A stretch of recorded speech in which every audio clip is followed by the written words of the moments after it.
Hello guys, welcome back to your YouTube channel S Chem Study. और यहाँ पे लेके आए क्लास 12th केमिस्ट्री की बहुत ही ज्यादा इंपॉर्टेंट वाले क्वेश्चन। जी हाँ, जो कि आपको पता है कितने के लिए है। ये आपके लिए भैया 70 नंबर वाला है। कितने नंबर वाला है पता है? आपका 70 नंबर वाला है। देखिए, 70 अंकों का आएगा आपके पेपर में। कब आएगा? 7 मार्च के दिन। 7 मार्च के दिन आपको 70 नंबर का ये पेपर में देखने मिलेगा, इसलिए आप इसे तैयार कर लीजिए। अगर कोई दिक्कत कहीं से भी आए कि हाँ सर मुझे यहाँ पे प्रॉब्लम क्रिएट हो रही है, कमेंट बॉक्स दिया है उसमें आप मेंशन करिए अपने कमेंट को, प्यारा सा जो भी आपका कमेंट रहेगा। बाकी तो मैं हूँ ही यहाँ रिप्लाई देने के लिए, ठीक है ना। और एक चीज ध्यान देना, अगर आप अपने जीवन में सफल नहीं है ना, तो आपको कोई स्वीकार करने वाला नहीं है। वो किसी न किसी बहाने आपको चाहेगा कि आप सफल हो जाए, अगर नहीं होते तो आपको छोड़ के चला जाएगा। इस बात को हमेशा आप ध्यान दीजिएगा। केवल आपके जीवन में केवल आपके माँ बाप है जो आपके साथ हैं, नहीं तो कोई नहीं है, बस आप अकेले हैं। आप हमेशा वही रास्ता चुनिए जो आपको अच्छा लगे, ठीक है ना। जो आपको अच्छा नहीं लगता उस रास्ते पे आप कभी भी मत चलिएगा। यहाँ देखिए, आपका ये 12th है, 12th केमिस्ट्री का पेपर है। और यहाँ पे मैं सबसे महत्वपूर्ण वाले प्रश्नों को बताने वाला हूँ, ठीक है। महत्वपूर्ण वाले प्रश्नों को बताने वाला हूँ जो कि आपके पेपर में आएगा। सबसे पहले यहाँ पे मैं बहुविकल्पीय प्रश्नों को डिस्कशन करूंगा। किसके बारे में? बहुविकल्पीय प्रश्नों के बारे में डिस्कशन करूंगा।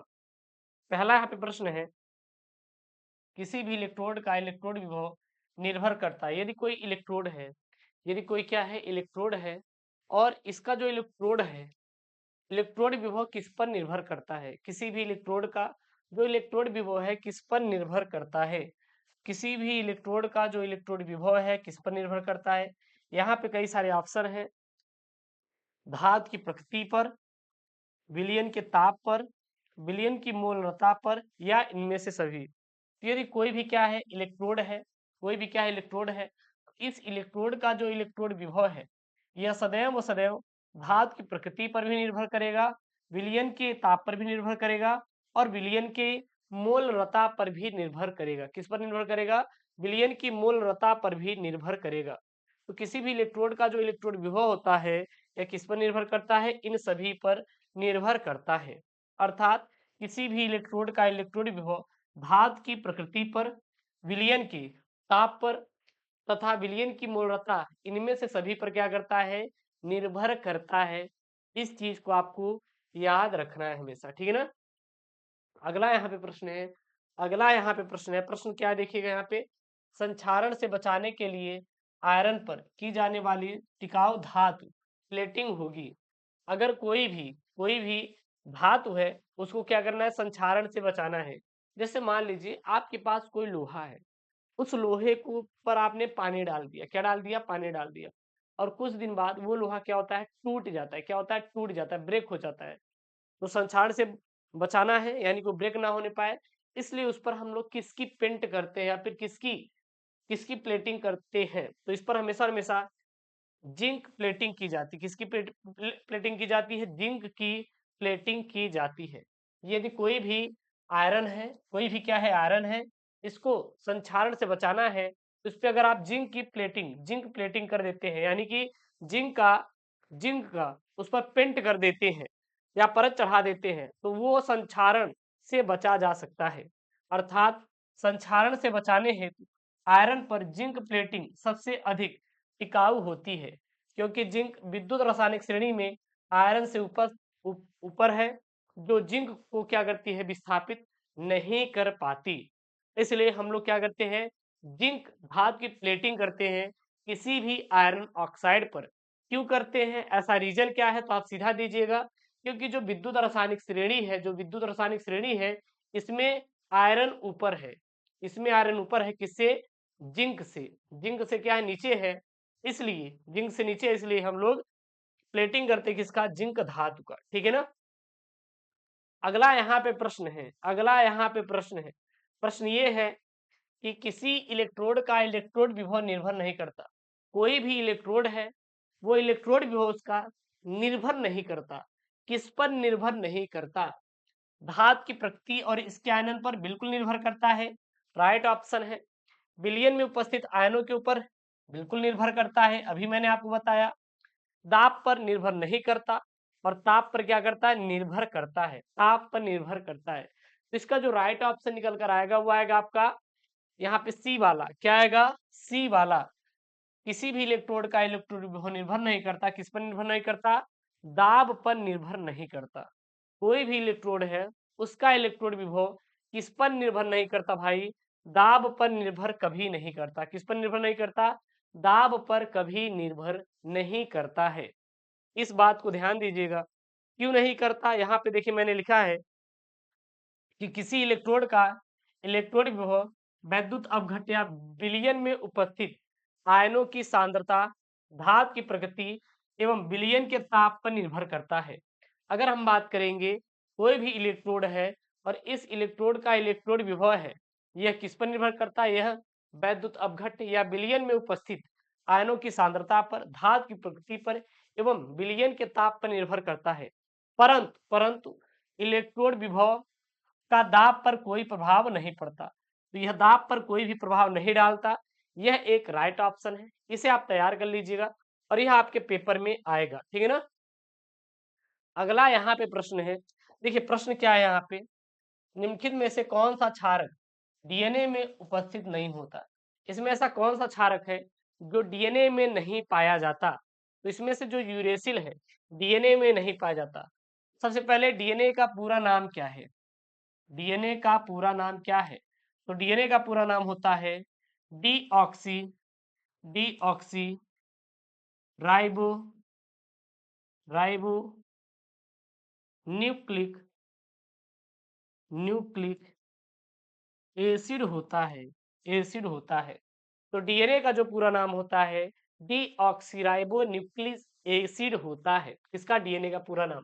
अगर हम लोग बात करें आरएनए का पूरा नाम, तो ribo ribo nucleic nucleic acid होता है। क्या होता है, न्यूक्लिक एसिड होता है। डीएनए का पूरा नाम डीऑक्सीराइबो न्यूक्लिक एसिड होता है और आरएनए का पूरा नाम राइबो न्यूक्लिक एसिड होता है। तो यहाँ पे ये बोल रहा है कि कौन सा क्षारक डीएनए में नहीं पाया जाता, जो यूरेसिल है डीएनए में नहीं पाया जाता। तो कौन कौन सा पाया जाता है, एडेनिन, थायमिन और ग्वानिन। एडेनिन, थायमिन, ग्वानिन, ये तीनों किसमें पाए जाते हैं, डीएनए में पाए जाते हैं, ठीक है ना। तो डीएनए में उपस्थित क्षारक एडेनिन, ग्वानिन, साइटोसिन और थायमिन है। क्या क्या है, याद रखिएगा, एडेनिन, ग्वानिन, साइटोसिन और थायमिन है। तथा आरएनए में उपस्थित क्षारक एडेनिन, ग्वानिन, साइटोसिन व यूरेसिल है। क्या है यहाँ पे, आरएनए में कौन कौन सा पाया जाता है, एडेनिन, ग्वानिन, साइटोसिन, यूरेसिल। याद करिए मेरे साथ, आरएनए में कौन कौन सा पाया जाता है, एडेनिन, ग्वानिन, साइटोसिन और यूरेसिल है।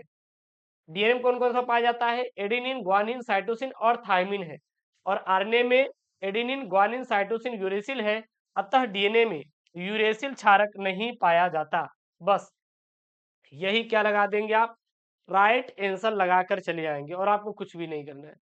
प्रश्न नंबर 5 है। प्रश्न नंबर 5 क्या बोल रहा है यहाँ पे, ग्लूकोज में कितने प्राथमिक एल्कोहलिक समूह होते हैं। तो ग्लूकोज में हमेशा और हमेशा एक, कितने होते हैं, एक प्राथमिक एल्कोहलिक समूह होते हैं। ग्लूकोज पे कितने प्राथमिक एल्कोहलिक समूह होते हैं, तो इसमें प्रायः प्रायः एक एल्कोहलिक प्राथमिक समूह होते हैं। किसमें भैया, वो पाया जाता है आपका ग्लूकोज में। अगला यहाँ पे छठा प्रश्न है। छठा प्रश्न है क्या, देखिएगा, क्षारक जो आरएनए में नहीं होता है, क्षारक जो आरएनए में नहीं होता है वह क्या है, तो वह है आपका थायमिन। क्या है, थायमिन। यह एक क्षारक है जो कि आपका आरएनए में नहीं पाया जाता बल्कि आपका डीएनए में पाया जाता है। किस पाया जाता है, डीएनए में पाया जाता है। तो इसमें से कौन कौन सा पाया जाता है, एडेनिन भी होता है, ग्वानिन भी होता है, यूरेसिल भी होता है, लेकिन थायमिन नहीं होता। अर्थात यहाँ पे देखेंगे तो थायमिन किस पाया जाता है, डीएनए में पाया जाता है। थायमिन में कौन कौन सा क्षारक पाया जाता है, एडेनिन, ग्वानिन, साइटोसिन और थायमिन है। डीएनए में कौन कौन सा पाया जाता है, एडेनिन, ग्वानिन, साइटोसिन और थायमिन है। तथा आरएनए में एडेनिन, ग्वानिन, साइटोसिन और यूरेसिल है। और यहाँ पे आरएनए में बात करें तो एडेनिन, ग्वानिन, साइटोसिन और क्या है, यूरेसिल है। दैट्स इट, ठीक है ना। कोई दिक्कत नहीं है, इसको आप लोग याद कर लीजिएगा। प्रश्न नंबर 7 है यहाँ पे। प्रश्न नंबर 7 देखिए क्या बोल रहा है कि सभी शर्कराओं में सबसे मीठी शर्करा है, यानी कि अब तक की जितनी शर्कराएं हैं इसमें सबसे मीठी शर्करा कौन सी है? इसमें जो सबसे मीठी शर्करा होती है फ्रैक्टोज होती है। क्या होती है भैया? फ्रैक्टोज होती है सर। क्या होती है सर? फ्रैक्टोज होती है। अब इसमें उत्तर में क्या लिखेंगे? उत्तर में लिखेंगे फ्रैक्टोज सभी शर्कराओं में सबसे मीठी शर्करा है जो शहद एवं फलों में पाया जाता है। तो जो फ्रैक्टोज होता है ये किस में पाया जाता है? शहद में पाया जाता है। और किस में पाया जाता है? फलों में पाया जाता है। तो फलों में पाए जाने वाली शर्करा का क्या नाम है? तो फ्रैक्टोज है। क्या नाम है? फ्रैक्टोज नाम है। अगला प्रश्न है यहाँ पे, अगला प्रश्न है प्रश्न नंबर 8। देखिए क्या बोल रहा है यहाँ पे, निम्नलिखित में से मोनोसैकेराइड है, निम्नलिखित में से मोनोसैकेराइड है। तो इसमें बताना है आपको मोनोसैकेराइड क्या है। जो मोनोसैकेराइड है वो आपका फ्रैक्टोज है। क्या है आपका? फ्रैक्टोज जो है मोनोसैकेराइड है। मोनोसैकेराइड क्या होता है? फ्रैक्टोज होता है। अब देखिएगा यहाँ पे, देखिए फ्रैक्टोज एक मोनोसैकेराइड है। फ्रैक्टोज क्या है? एक मोनोसैकेराइड है। जबकि माल्टोज क्या है? डाइसैकेराइड। यहाँ पे माल्टोज कहीं दिखाई दे रहा है? बिल्कुल सर दिखाई दे रहा है। तो यह डाइसैकेराइड है। क्या है? डाइसैकेराइड है। ठीक है ना। और जो स्टार्च है, स्टार्च और सेलुलोज, ये दोनों दोनों आपके पॉलीसैकेराइड है। क्या है आपके? पॉलीसैकेराइड है। सैकेराइड है। तो यहाँ पे डाइसैकेराइड की बात करें तो माल्टोज है, फ्रैक्टोज आपका मोनोसैकेराइड है, एंड स्टार्च तथा सेलुलोज ये तो दोनों दोनों आपके पॉलीसैकेराइड है। याद रखिएगा, आपके पेपर में आएगा तो बस सेम टू सेम यही आपको छाप देना है। प्रश्न नंबर 9 है यहाँ पे। 9 देखिए क्या बोल रहा है, दूध में पाई जाने वाली शर्करा है। तो दूध में जो पाई जाने वाली शर्करा है वो लैक्टोज है। क्या है? लैक्टोज है। फ्रैक्टोज किस में पाया जाता है आपका? तो यह आपका फलों में पाया जाता है। किसमें पाया जाता है? फलों में पाया जाता है। फलों में पाया जाता है। तो यहाँ पे बोल रहा है कि दूध में कौन शर्करा पाई जाती है? दूध में लैक्टोज पाया जाता है जो कि डाइसैकेराइड उपस्थित होता है, जिसमें क्या होता है? डाइसैकेराइड उपस्थित होता है। क्लियर कि नहीं? बिल्कुल सर क्लियर है। अब यहाँ पे आपके केमिस्ट्री के अति लघुत्तरीय प्रश्न है, मोस्ट इंपॉर्टेंट वाले अति लघुत्तरीय प्रश्न है जो कि आपके पेपर में आए हुए हैं। हम उन्हीं प्रश्नों को आपको बता रहे हैं जो कि आपके पेपर में आए हुए हैं। आप इसे तैयार कर लीजिएगा। यहाँ प्रश्न नंबर 1 है, डाइसैकेराइड का नाम तथा अणुसूत्र क्या है? तो जो डाइसैकेराइड का नाम होता है वो सुक्रोज होता है। क्या होता है? सुक्रोज। तो सुक्रोज है, यह एक डाइसैकेराइड शर्करा है। तो डाइसैकेराइड शर्करा का नाम क्या है? सुक्रोज है। और डाइसैकेराइड का अणुसूत्र क्या होता है? C12H22O11। C12H22O11 जो है यह डाइसैकेराइड शर्करा क्या है? नाम है। और ये क्या है? एक प्रकार का सुक्रोज है। याद रखिएगा, डाइसैकेराइड का नाम क्या होता है? तो सुक्रोज होता है। डाइसैकेराइड का नाम क्या होता है? सुक्रोज होता है। इसका अणुसूत्र क्या होता है? C12H22O11 होता है। डाइसैकेराइड का नाम क्या होता है? सुक्रोज होता है। क्या होता है? सुक्रोज होता है। डाइसैकेराइड का अणुसूत्र क्या होता है? C12H22O11 होता है। क्या होता है? O11 होता है। ठीक है ना। अगला प्रश्न यहाँ पे प्रश्न नंबर 2 है। प्रश्न नंबर 2 क्या है? प्रोटीन की प्राथमिक तथा द्वितीयक संरचना का संक्षिप्त टिप्पणी लिखिए। यानी जो प्रोटीन है इसकी प्राथमिक और द्वितीयक संरचना का आपको क्या लिखना है? यहाँ पे संक्षिप्त टिप्पणी लिखना है। मतलब यहाँ पे बताना है कि क्या होता है, प्रोटीन का प्राथमिक संरचना क्या होता है और द्वितीय संरचना क्या होता है। तो यहाँ पेटिंग डालेंगे प्रोटीन की प्राथमिक संरचना। क्या डालेंगे?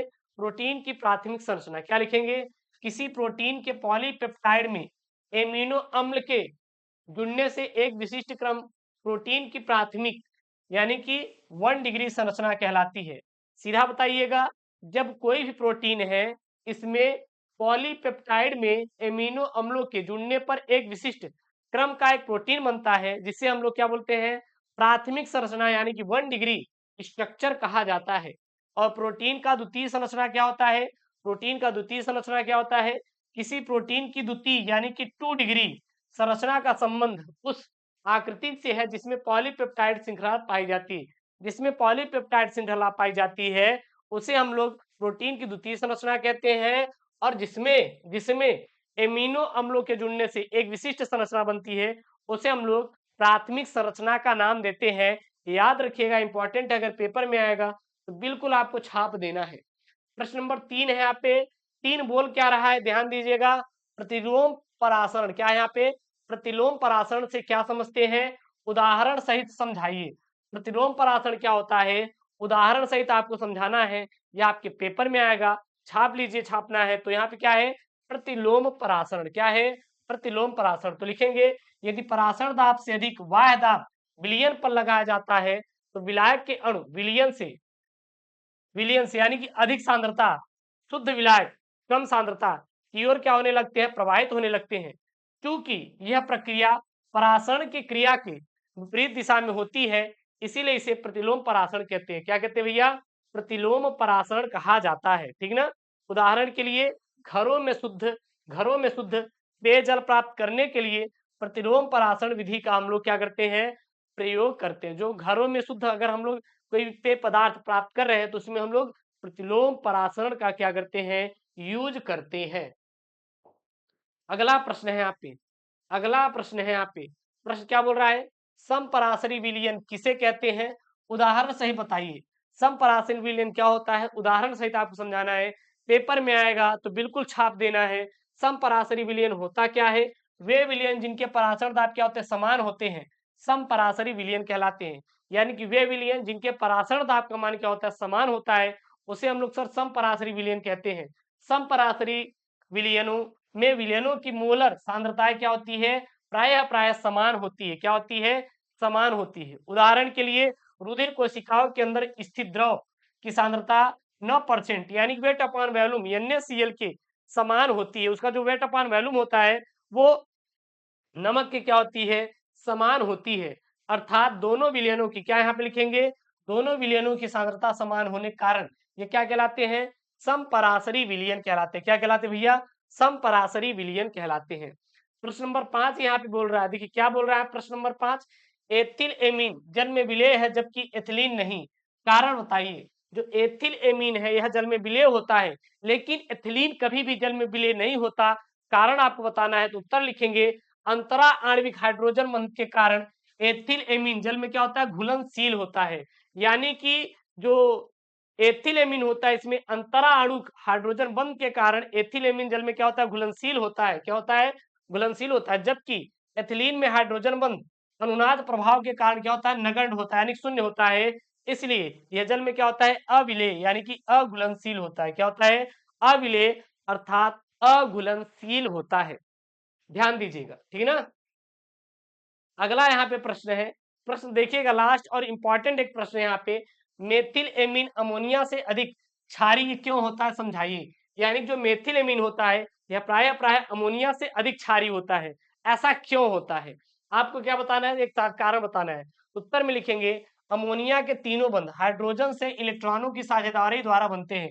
यानी कि जो अमोनिया होता है, अमोनिया के तीनों बंध हाइड्रोजन के इलेक्ट्रॉनों के साझेदारी से बनते हैं, जबकि जबकि मेथिल एमीन में एक एक नंद मेथिल समूह के साझेदारी द्वारा बनता है, और ये एल्किल समूह यानी कि एल्किल समूह साझे के इलेक्ट्रॉन को क्या करता है, प्रतिकर्षित करता है। इसको कट कर दीजिएगा, ठीक है ना, जिसके कारण नाइट्रोजन पर इलेक्ट्रॉन घनत्व क्या होता है, बढ़ जाता है। अतः इसी कारण मेथिल एमीन अमोनिया से क्या होता है, अधिक क्षारीय होता है। क्या होता है, अधिक क्षारीय होता है। तो यहाँ पे मैंने आपको क्लास 12 केमिस्ट्री के इंपॉर्टेंट प्रश्नों को बताया, जो कि आपके पेपर में अगर 8 मार्च नहीं 7 मार्च सॉरी आपका 7 मार्च के दिन अगर मिलेगा तो भाई छापना है, कोई दिक्कत नहीं है। अगर कोई दिक्कत हो रही है तो कमेंट बॉक्स में मेंशन कर दीजिए, बताइए कि सर हमें यहाँ पे दिक्कत हो रही है, मैं आपके साथ हूँ, टेंशन नहीं लेने का। ऐसी वीडियो चाहे तो चैनल को सब्सक्राइब करें, वीडियो को लाइक करें। मिलते हैं नेक्स्ट वीडियो में दोस्तों, थैंक यू, जय हिंद, टेक केयर, बाय बाय।